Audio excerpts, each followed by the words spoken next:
If you've ever watched professional poker, one of the things you've likely seen is a player tilt. You know, they get a bad hand, or they lose to something ridiculous on the river.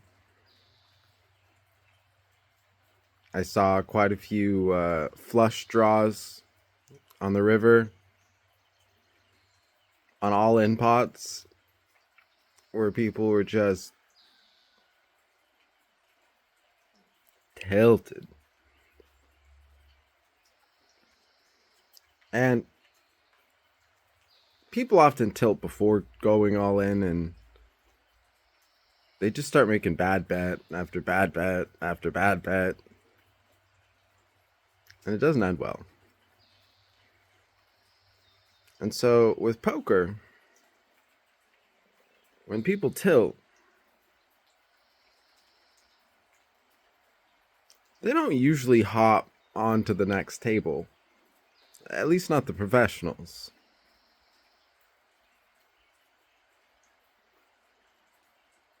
They often leave when tilted.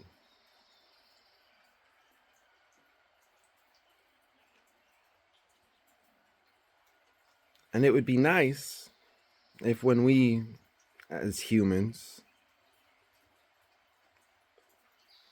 partook in these competitive environments,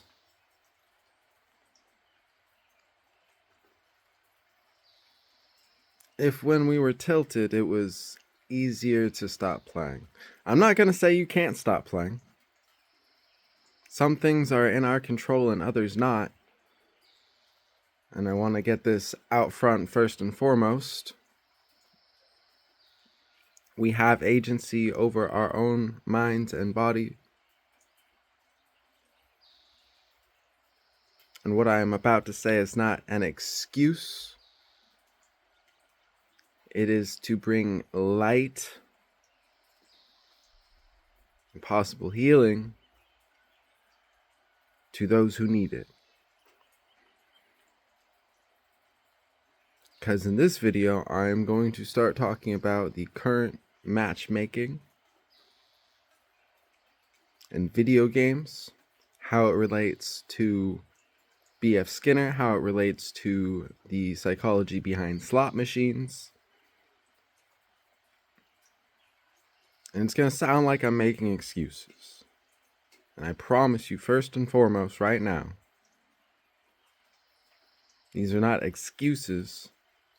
These are facts that we need to understand in order to be best equipped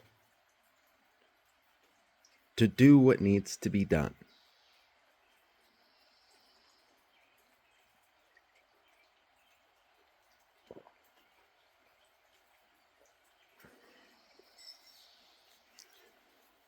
So traditionally, if we have a skill-based matchmaking system,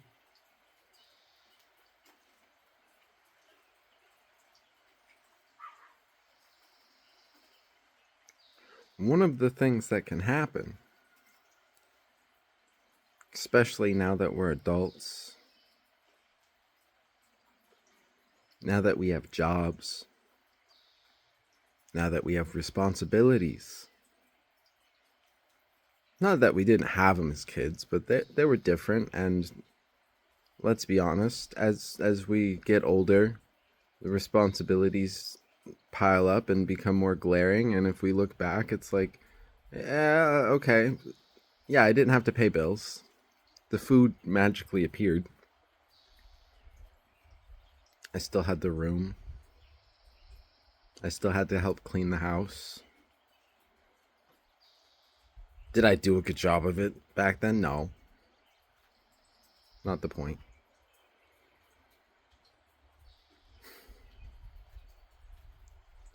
At the end of a long day, we don't always have the energy left to truly compete.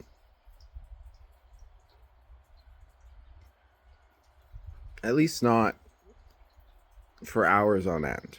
We might have a game or two in us left of fuel.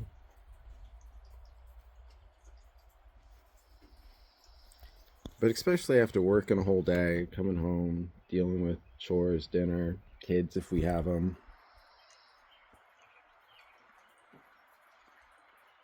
we don't truly have the fuel in the tank to play as competitively as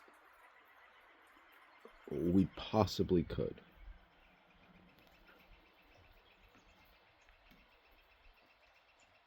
I'd argue this burnt out state also leads to more tilt. And we know tilt leads to losing.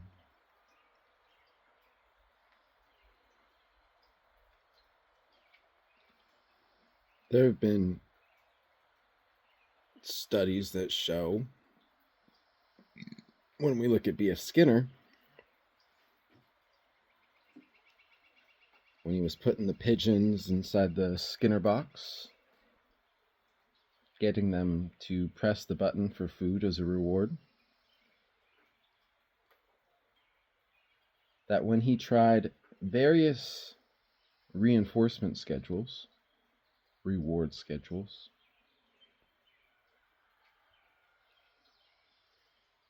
that when you just put the food there,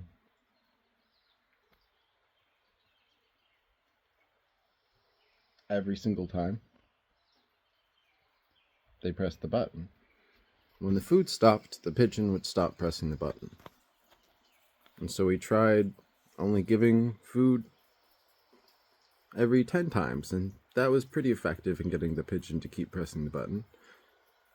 However, what he discovered was the most effective schedule was a variable reinforcement schedule. Essentially a random reinforcement schedule. One in which Skinner observed the pigeons peck and peck and peck and peck and peck, obsessively pecking that button. Now with slot machines, we see this with all these near wins, the rewards coming out in random sequences. We know that humans have been studied, their brains have been studied in order to hotwire this experience to keep people sitting at the slots, pulling the wheel.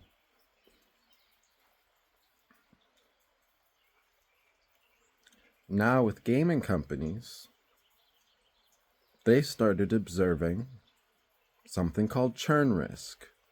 The likelihood that you would quit playing, that you would walk away. Maybe even the likelihood that you would put the game down for a week. And they started looking at, were there any patterns based off of the games you've just won or lost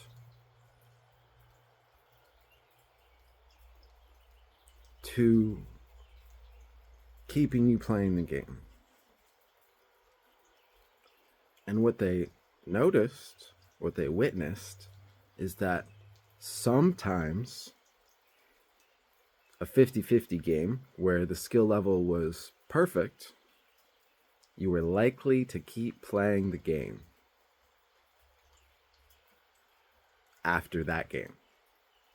That a purely skill-based matchmaking system was optimal some of the time, but not all of the time. Some of the time, you were more likely to keep playing, if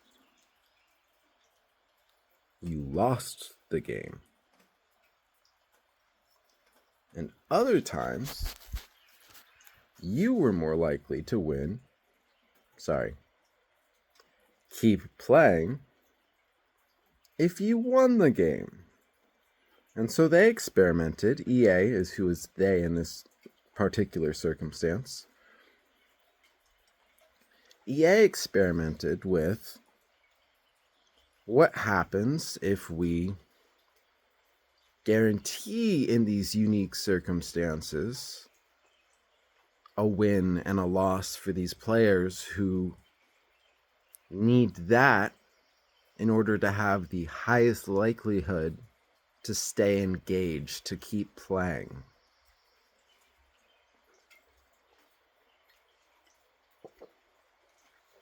And among players who played 20 games a day, there was a 20% increasement.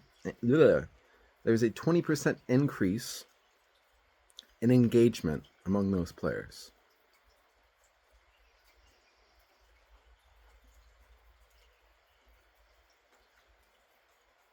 So this feeling you get when playing many competitive ladders, where sometimes it just feels like you stomped and it was too easy, and other times you're on the receiving end of that stomp, but other times it feels like the game is fair, is all part of a system that is artificially tailored to keep you in the chair playing the game for longer and longer. And these are old studies. These are very wealthy companies.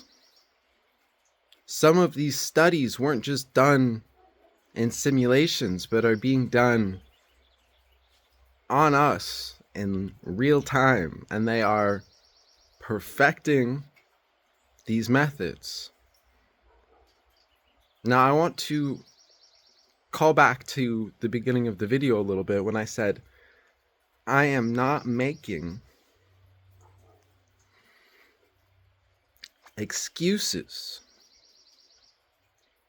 If you are addicted to a game like League of Legends, to test some shooter games like Apex Legends, Call of Duty, Fortnite,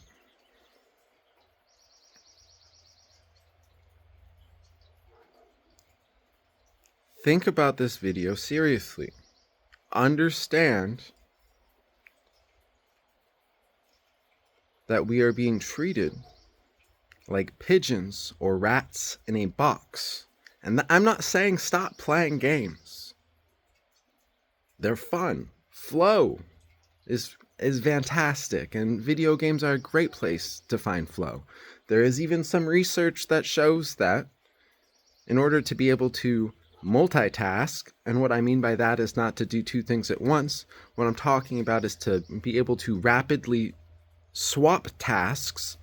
So if we're looking at driving, the ability to glance in your mirrors, check your how fast you're going, and get right back to paying attention to where you're going. That is rapid task swapping. That is you doing a bunch of different things in rapid succession that are all different tasks.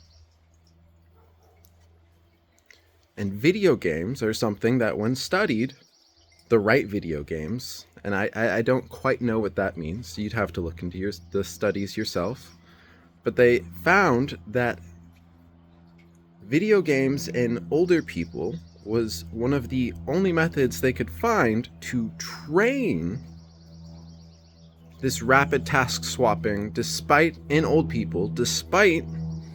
aging being something that is typically associated with deteriorating ability to rapidly swap tasks.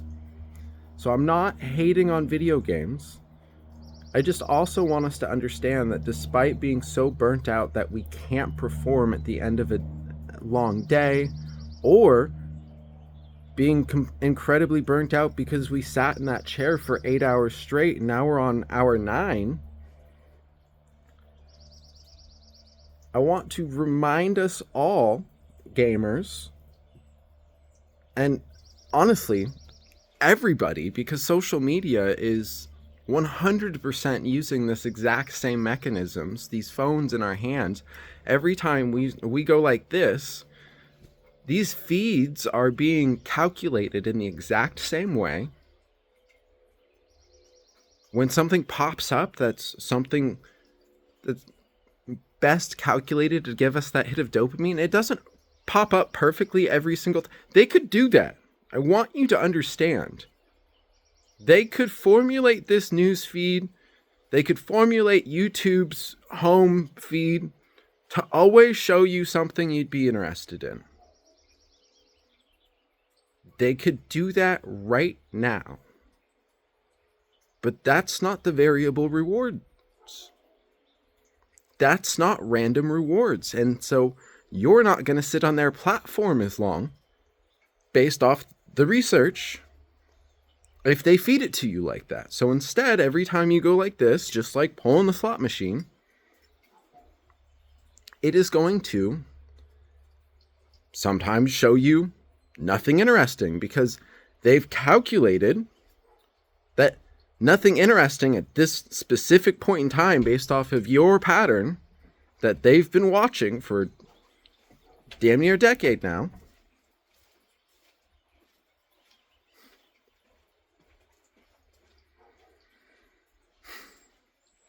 Whichever one of those things, interesting, not interesting, 50-50, maybe we'll give him something out of left field that he might be interested in. That's all calculated in order to keep you on their app, to keep your attention. It's in our video games. It's in the box we keep on us at all times, that we're anxious if it's not charged, if it's not on. Not all of us, but a lot of us.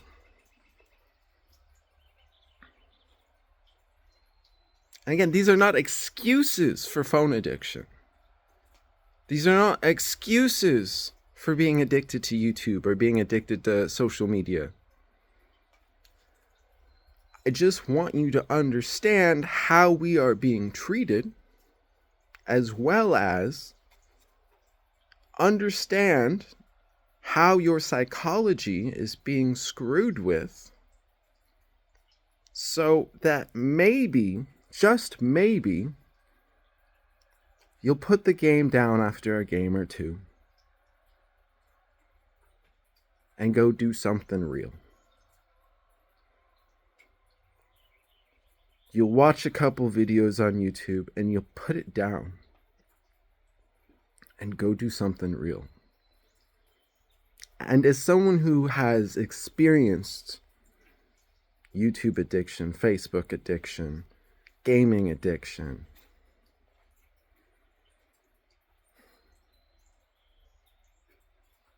I know it's not easy if you are going through any of these things.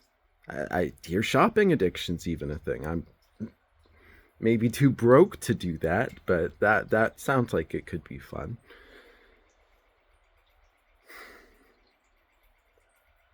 All of these things are formulated to get as much out of us as possible at this point.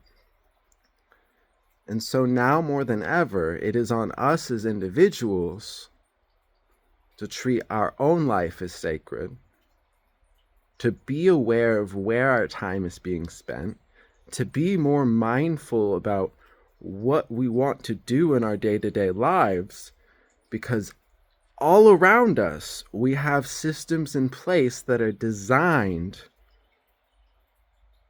once we start them, to keep us doing that thing as long as humanly possible.